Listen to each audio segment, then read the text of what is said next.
Good evening, everyone, and welcome to another edition of Let's Talk About It. This is Susan Johnson, and I'm here with my co host, Dennis O'Brien, and our very special, wonderful guest, Lynn Ide, who is the chairman of the Windham Board of Education.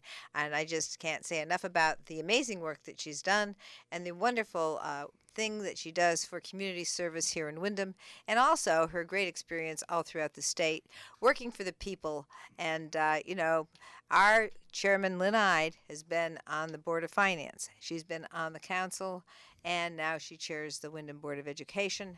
Among other things, she has done amazing things. So one of the things about that is she really understands how our town government works. She understands in depth all the different divisions that we have all throughout the town of Windham.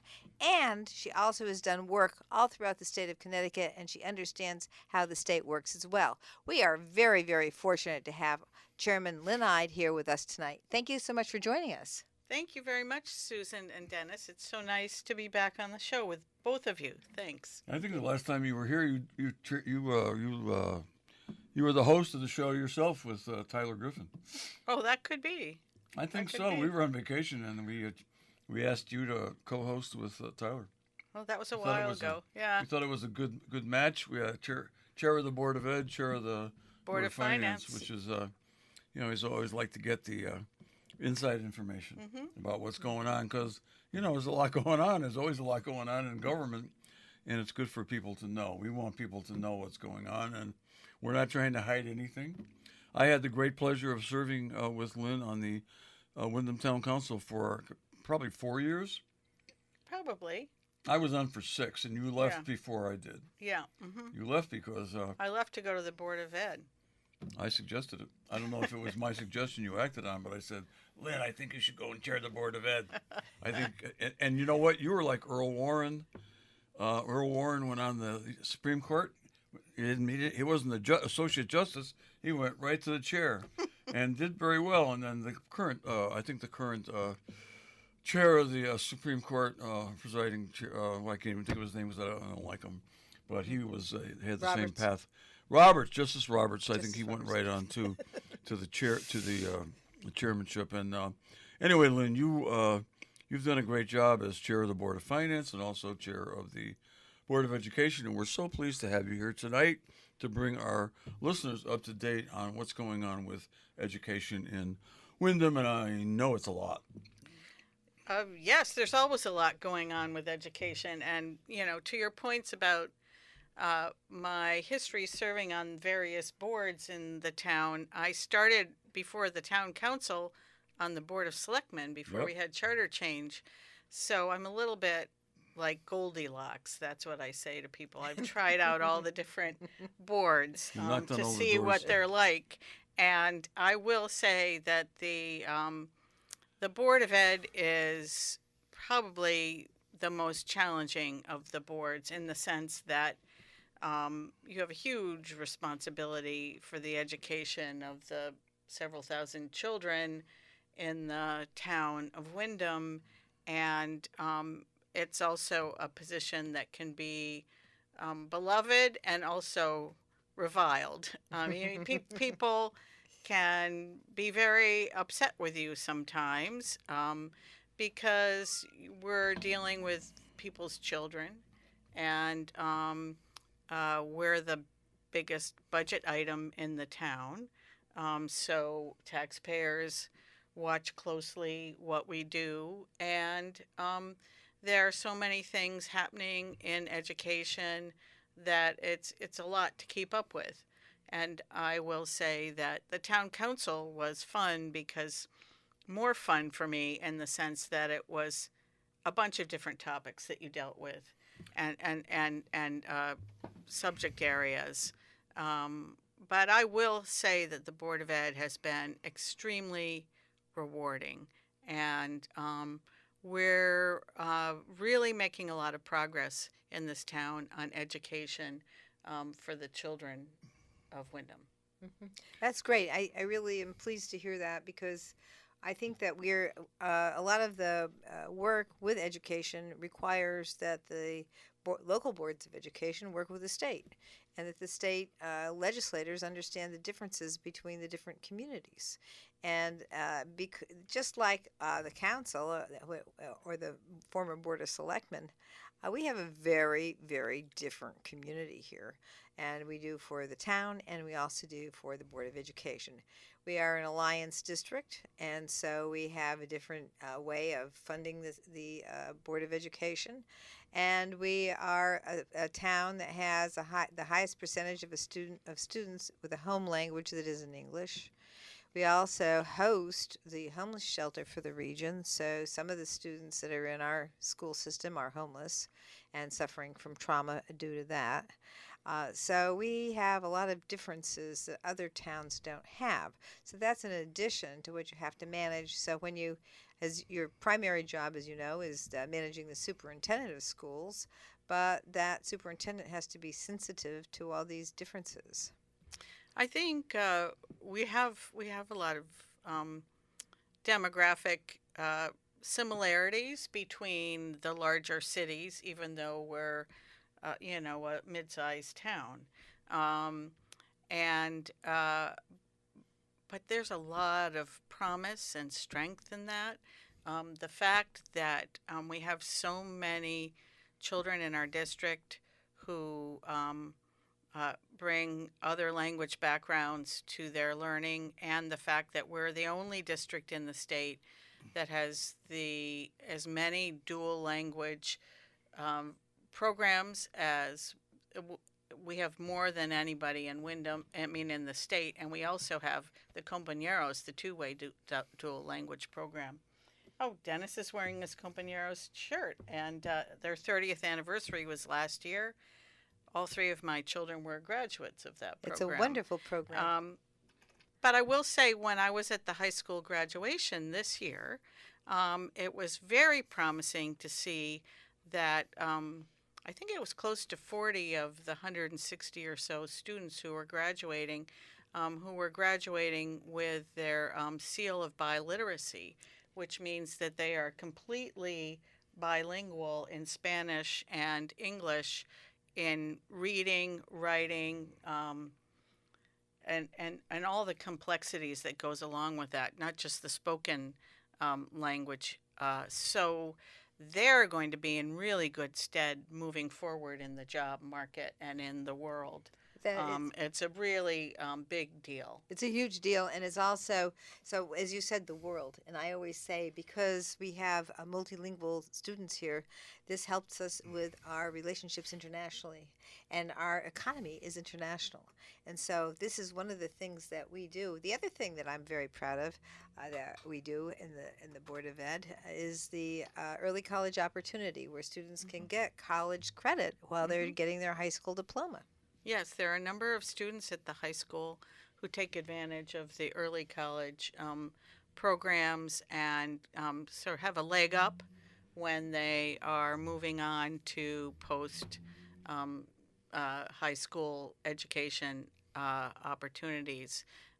And it is really quite wonderful to see how many students in our district take advantage of that. I can't remember the numbers off the top of my head.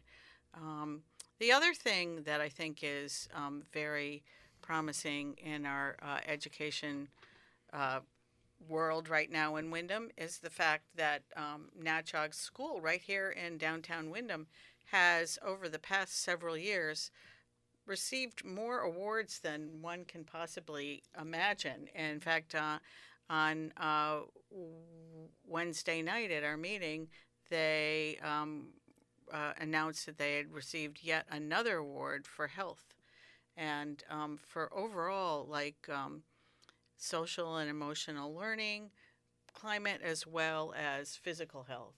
And they're the only school in Connecticut that received that award. Of all the districts and all the schools in Connecticut, they are the only school in Connecticut that won that national award. They've won a number of state awards, and we also have a lot of students excelling at Barrow School in the STEM program and going to the national competitions for science, and that's great. And we have a lot of work to do to get our scores up in the district, and that has a lot to do with the challenges that we face, that our students are coming to school with a lot of challenges, not just economic, but stability in their households, and or but the biggest one is really poverty.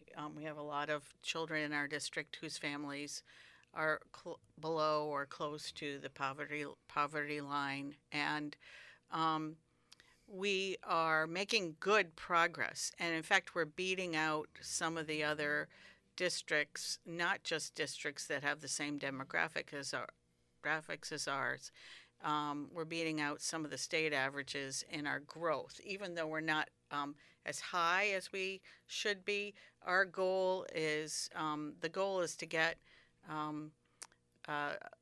a grade in English language learning, and in English and language arts and math and science in the 75% of the students. That's the state goal in a district achieving their goals by grade, and we are making progress, and our goal is to get up to 70 over the coming years. One of the things that I've worked on since I've been at the Capitol, especially during my first 2 terms, was to create a task force. We did a task force that actually looked at some of the difficulties that districts have when they have a large percentage of students that have a home language that isn't English. And the procedures that the state uses still are rather backwards to actually address these things. Now, we've tried to talk to people at UConn, for example, to try and see if there's a way to utilize the testing, because people say, well, we'll test in Spanish. Well, you can't really just test in Spanish, because a lot of the Hispanic language that's used here in this district is from Puerto Rico or Mexico, and that's very different Spanish. And so when you try to test in these different languages that are similar, we really run into a problem with how students interpret what the test says. So I think it has an impact on the scores. When you take a look at the great mental development that occurs while they're learning the 2 languages, that is something that isn't really coming to fruition until later, maybe even in high school. It isn't really even measured. Right. And so the problem is that we need to maybe look together as a state and work with our university systems to try and make sure that when we do these tests that are standardized, that are written standardized tests that really don't capture what's going on with the students in schools, especially in places like this, that we need to revise how that works. And it even has an impact. I've gotten calls from people who are working, who speak good English, do good work, and need to take a test to get the next promotion for a state job. And because of the language issues, they can't. They could do the test orally and show they can do the work, but they can't do it in writing. So it's a real problem in terms of how we address diversity and people with different language skills in the state and in the country. That goes back to what I said earlier about the seal of biliteracy. If more children can become completely proficient in the written word as well as the spoken word, that really makes a huge difference. Absolutely. But there are a lot of exciting things going on throughout the district, and people may or should be aware that our high school and the early childhood programs that are housed at the high school, all of the renovations of that facility have been completed in the last year, and we have a state-of-the-art school. We have our Barrows Academy. We have the middle school, which is getting older now, but is still within the past 30 years or so. And we are now endeavoring to consolidate our remaining elementary schools, Natchog School, Sweeney School, North Wyndham School, into one brand new consolidated elementary school for the district. That way, all of our buildings would be very close to state of the art facilities for the students and the faculty and the staff that work in these schools. And one of our goals is, if we're going to keep building the capacity of our students to learn and giving them the supports that we need, it's not just because we want a shiny new building, although that helps. It helps make people proud. It helps make the staff, give the staff the resources they need in the building.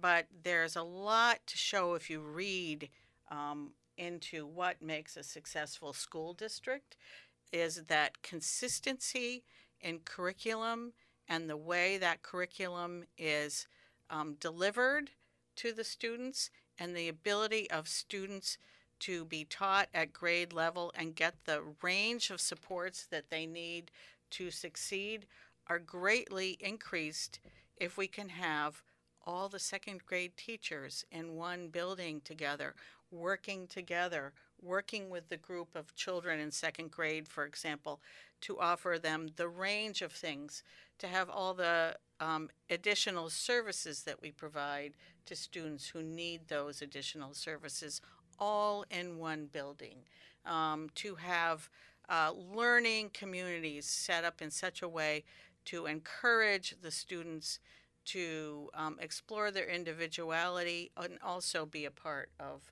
a community. And we're very excited. We made a decision a couple of years ago that we wanted to pursue consolidation of our elementary schools in town.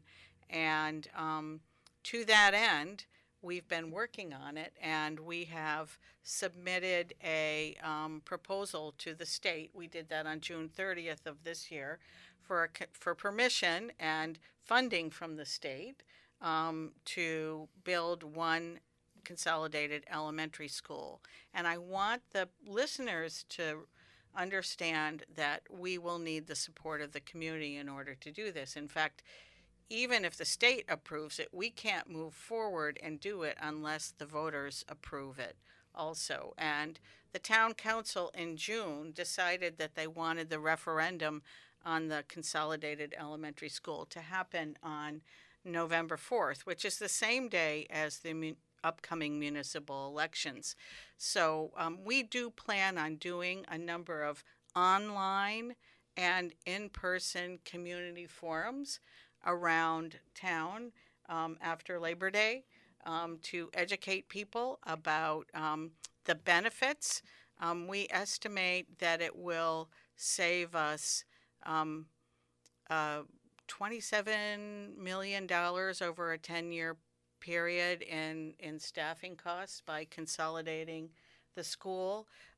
We estimate that we can also save other funding through having all the buses going to one building rather than the buses going all over town and going to 4 different buildings.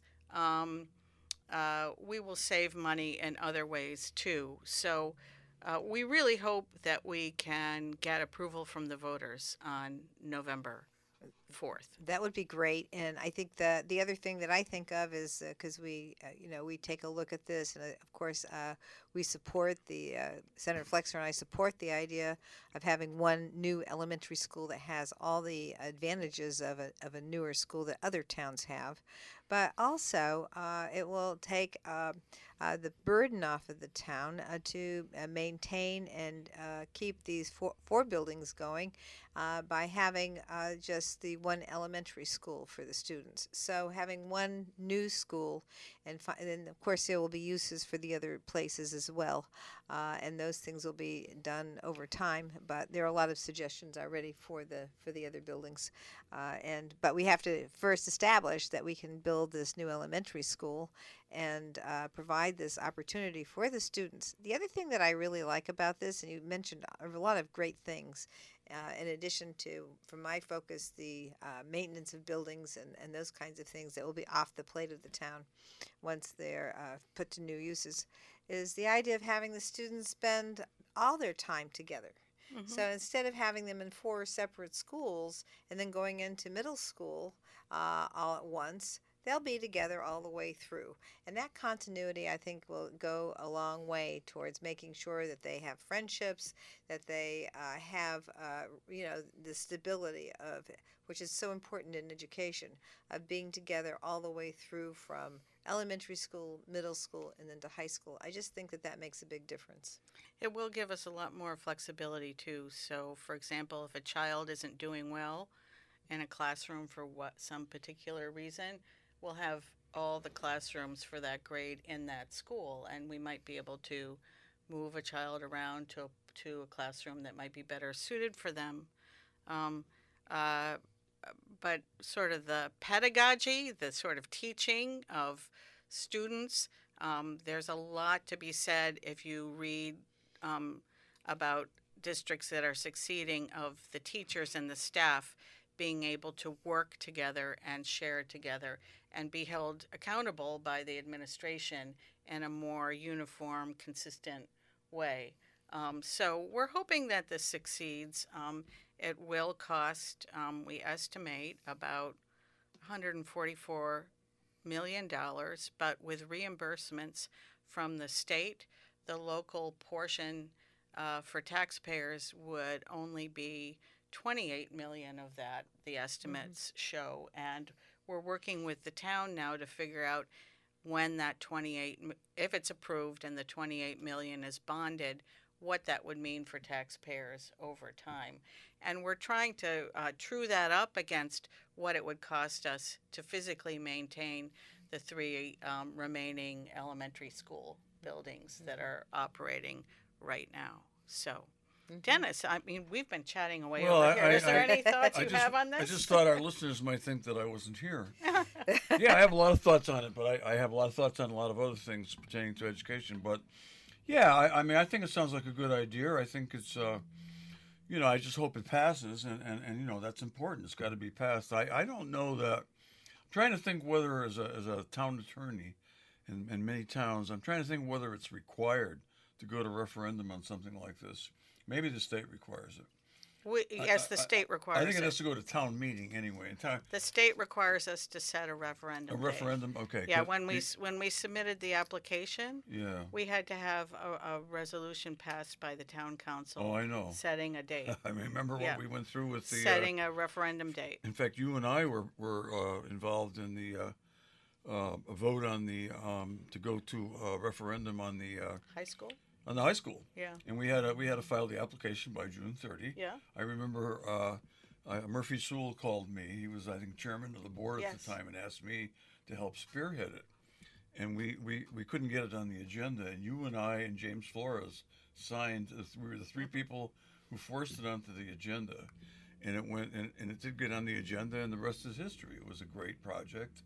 And I think it's meant a lot to the town. I'm very, very pleased to have been involved in it in that special way, and I'm glad that it passed and whatnot. I'm glad I'm happy about the role Susan played in it at the state in helping to get a better reimbursement rate, which was kind of I thought when she first told me about it, I said, really? I said a lot of people said that. Do that. I had to see it. Susan and May have been. May Flexer, our senator, and Susan as our state rep have been amazing proponents of Windham public education, and I know May has a child in the district now, which is nice, and your daughter went through the Windham Public Schools.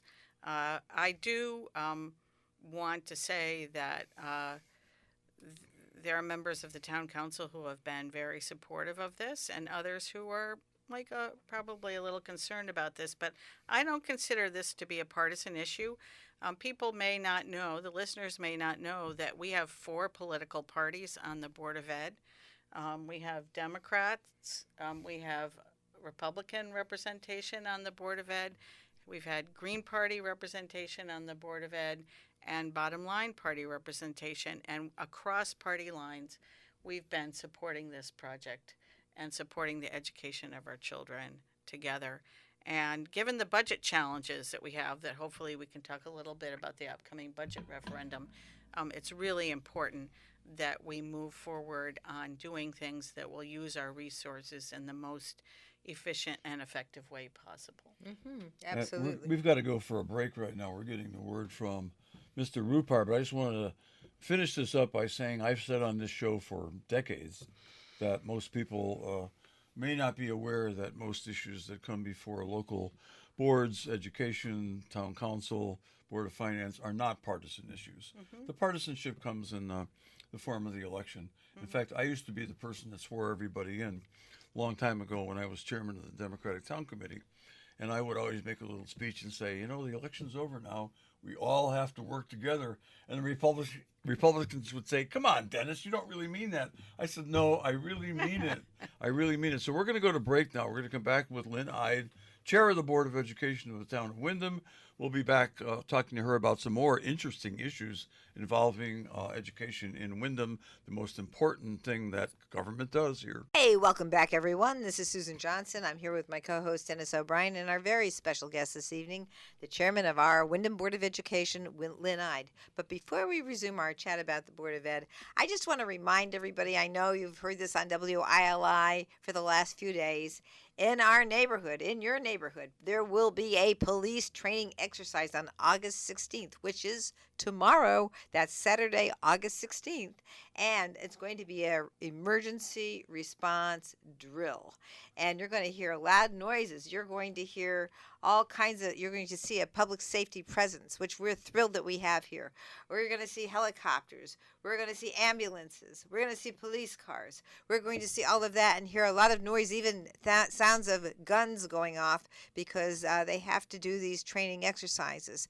This is to protect the community. This is to let you know there are people here protecting us. And so I just want to make sure everybody's reminded. Don't forget, tomorrow, when you hear noises, when you see a lot of activity that has to do with public safety, it's our police and our firefighters working together, doing a training exercise that will help protect us. It's also taking advantage of the airplanes and the helicopters we have. So it's a big deal.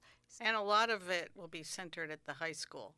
So people shouldn't think that there's some mass casualty event happening at a public school. Is it, what time is it? Do we have a time? Yes, we do, but it's tiny print. Let me see if I can pull it up. I should know that because I think it says starts 7 a.m. to 5 p.m. Oh boy, 7 a.m. to 5. Whoa! So it looks like It's all day. It's all day. Yeah. Yeah. I'll have There to it get is. to bed early tonight. Yeah. Yeah. Well, that's hard for me. Hopefully it won't be loud until 8. Well, I know that the superintendent sent out information to the Board of Ed and other people about this. So this is a good segue into the fact that we have a new superintendent in the town of Windham. Take it away, Lynn. Our previous superintendent moved on to a new job for her up in Bloomfield, Connecticut, and we operated the second half of our school year with our acting superintendent, who had been the assistant superintendent, Neil Weathers. But the board went through a search process with a professional search consultant, and did a search and got many applicants for the new superintendent. Winnowed it down to about 17 candidates, which we reviewed and talked about who we'd like to call in for interviews, and called in about 8 candidates for interviews, and then narrowed it down to several finalists. And we unanimously chose Dr. Iris Gamero as our new superintendent, and she started work here on July 1st. And I just want people in the community to know that Dr. Gamero really wants to get out into the community. She has worked in school districts, Hartford and Manchester and other places around the state up to this point, but this is her first superintendent position. She is Puerto Rican. She grew up on the island. She moved to the mainland when she was in high school and was an English language learner student herself, and has worked her way up through all levels of education and is now here with us. She has been out tabling at Third Thursday Fest, at the Latin Fest, at the National Night Out. She will be out in the community over the coming months. Any civic organization or community group that would like to meet Dr. Gamero should reach out to either me as the chair of the Board of Ed or to Dr. Gamero's office at the Wyndham Public Schools through her administrative staff person, Lauren LaBelle, and inquire about getting Dr. Gamero to come out and talk to the community. She is also going to be going into the subsidized housing developments, to the community centers there. She's lining up an event at the senior center. So she'll be out and about, and people should meet her. She has already marshaled the Board of Ed. 6 weeks into her job, she had a retreat with us last weekend. She's had retreats with the leadership teams at for the Wyndham Public Schools. Convocation happens on August 25th, and that should be a wonderful event to start off the school year with the staff, and first day of school is August 28th. Yes, I have been invited to the convocation, and I plan to attend. And I usually go unless I'm out of town or have some other issue that I have to deal with. But I do plan to be at the convocation on Wonderful. August 25th. Yes. Oh, and See, she. nobody invites me anywhere, Oh. anywhere anymore. I guess I have senior status. You could show up. I could show up. Yes. Yeah, why I don't could you show come up, with and me? I'd love to have They'd love to why have Why you. don't you go Iris with Susan? Gomero, the Dr. Gomero, the new superintendent, on Let's Talk About It. I'm sure We'd love she'd be have her on happy the to show, do that. And I know, I work a lot with the police and fire departments now on the taxing district board, which is a lot different than it was When you and I were on it together. We were doing town council and taxing district, and now we're just doing taxing district. So we've developed a lot more expertise in police and fire than we did when you and I were on there together. Wonderful. Speaking for myself only, but I've learned a lot, and I'm really enjoying working with the police and fire departments I've had. That Chief Silva has been on. He was on twice in the last 5 weeks, and Fabian Silva, Great. and of course our new, interesting. That brings up an interesting point. Wyndham has had quite a year in terms of Turnover of leadership. among leaders. We have a new town manager, Robert Zarnetsky. We have a new chief of police, Fabian Silva, and a new fire chief, Ron Palmer Jr., and Iris Gomero, the new superintendent of schools. That's quite a foursome. Right. And you know what? I think we did a heck of a good job in picking these people and selecting these people. I'm impressed. Right, they hit the ground running, and I do know that Dr. Gamero has met with the chief of police and the town manager at least once each time, and she also, I forgot to mention, she marched in the came down and marched in the 4th of July parade and got a real taste of Wyndham lore by being in the boombox parade. I did see her then. Yes, I think that's. I I met have her at not the Third Thursday as encountered well. her at all. Yes. I was in the parade, and I was riding in a car with You the were in a car, Cupids. With yeah. the Cupids. Yeah. And I certainly was at the National Night Out, but I had just had surgery that same morning, and on my ear, and I had a big bandage on my ear, and people were teasing me because it was on my right ear, and they were comparing me to. Oh, I won't mention his name. Okay, I will just Anyway. I will just Okay. tell you an anecdotal story.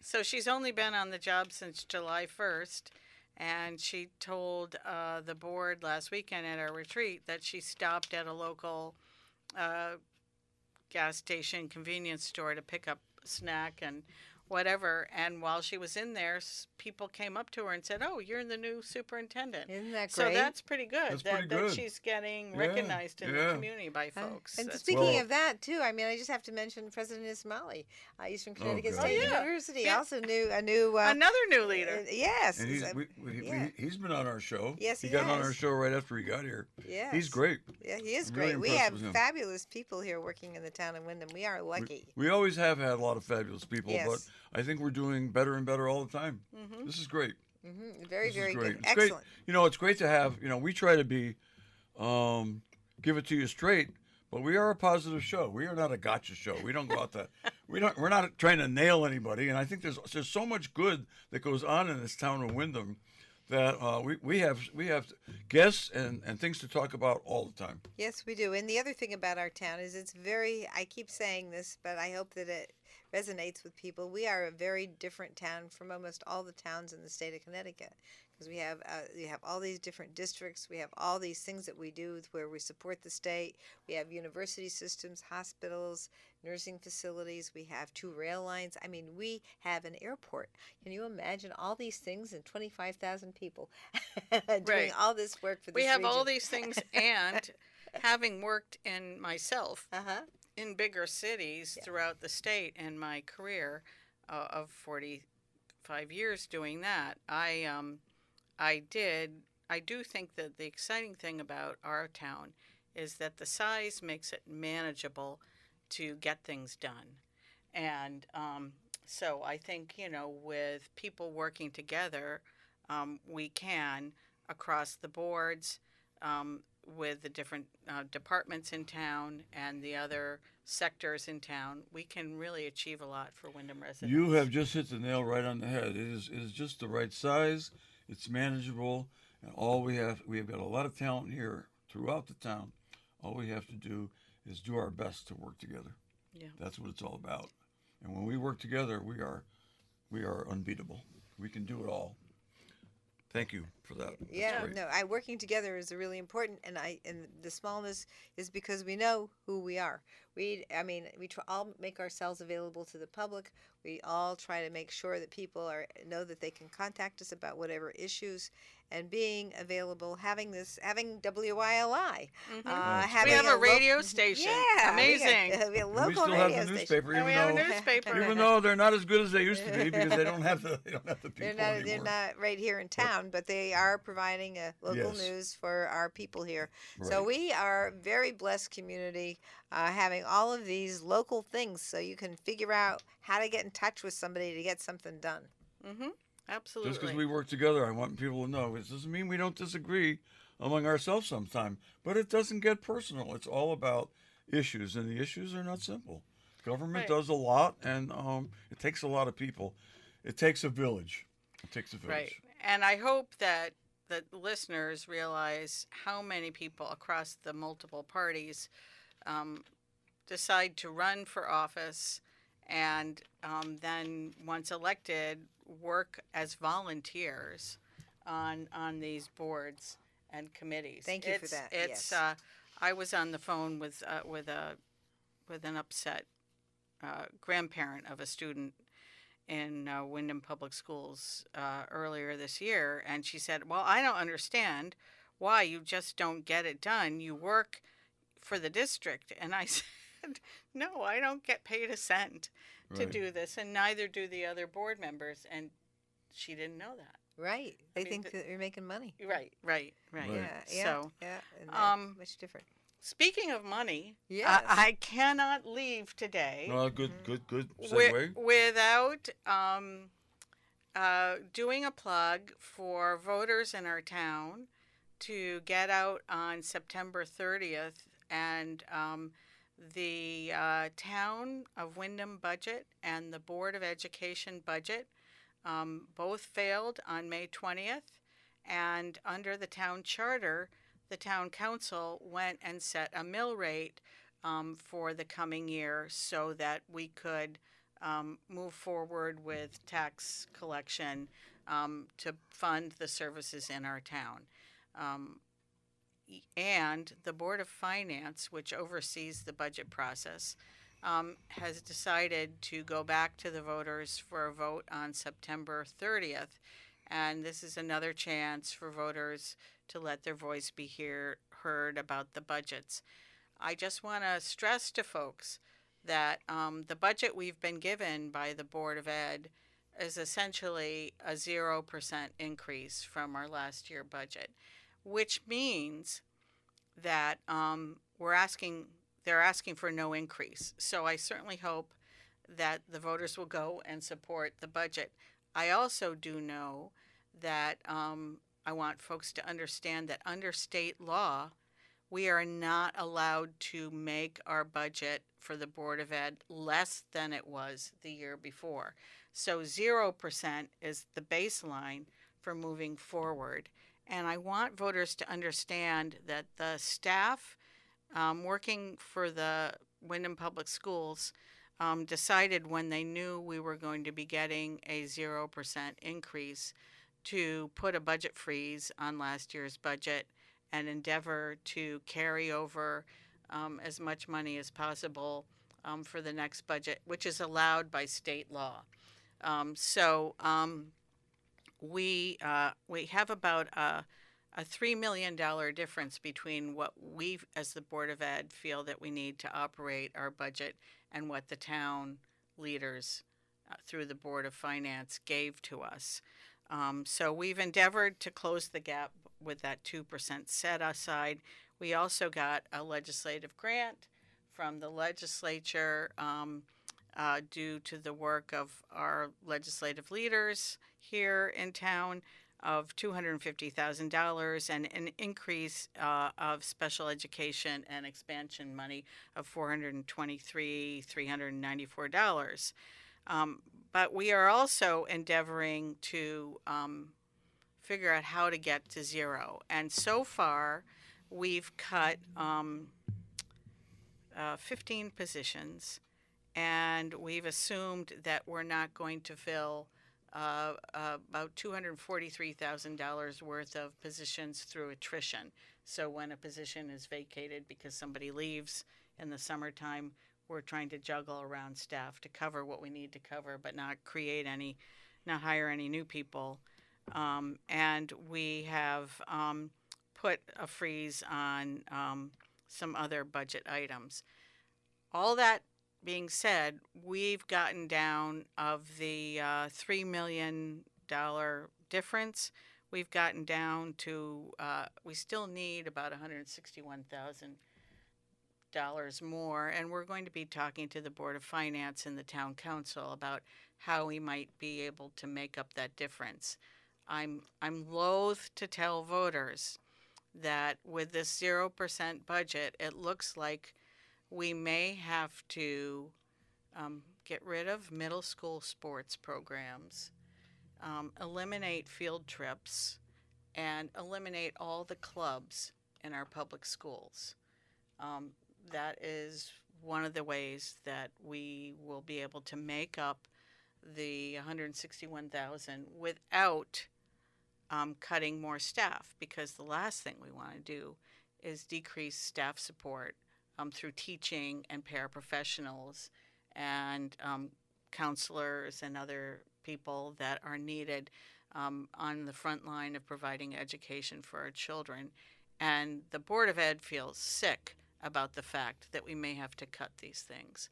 So I hope the voters will support our budget on September 30th and also support us in asking for a little bit more money from the town in other ways than through the budget. And there are ways that the town could do that. There is a public hearing scheduled for 6 p.m. on Tuesday, September 2nd. Place to be determined, location to be determined. But people who are concerned about the budget and want to speak out about the budget should come to that Board of Finance public hearing on September 2nd. I want to thank you for mentioning the additional funds that we got for this fiscal year with respect to special education. Also, I sit on the Education Committee, and I was appointed to the Select Committee on Special Education. So additional funds will be coming through that. It's been added to the Education Cost Sharing Grant. And so our town had very, very limited amount of money, and I'm very pleased that at the very beginning of session we were able to add that to everybody all throughout the state. The other thing I want to make sure we're very clear about, and you mentioned this, Lynn, and I think this is something that everybody must know, is that we must stick to the minimum budget requirement. If in fact it's the law, and if we don't, we get fined. So it'll cost more money, not less money. If we don't hit the minimum budget requirement for our Board of Ed budget, the state will ask the town of Windham to pay double that amount in a fine directly to the state. Thank you. So you get fined if we do not meet the minimum budget requirement. We need to make sure everybody knows that, and that we support this bottom line budget that the Board of Ed has come up with. And hopefully we won't be limiting access to sports for our middle school. Or clubs, or any of the things that the kids need to do to grow and develop. Thank you. 10 seconds. Dennis. Okay, thank you, Lynn Ide, for coming on the show and really giving us a lot of really good information about Windham Public Schools. Windham Public Schools are doing well. Staff, teachers, administrators, Board of Ed, they're all working very hard and very well for the kids of this town. It's a very important function. Please come out on September 30th and vote yes for the town and Board of Education budgets. Thank you. We'll be right back. We'll be back next week with another great show.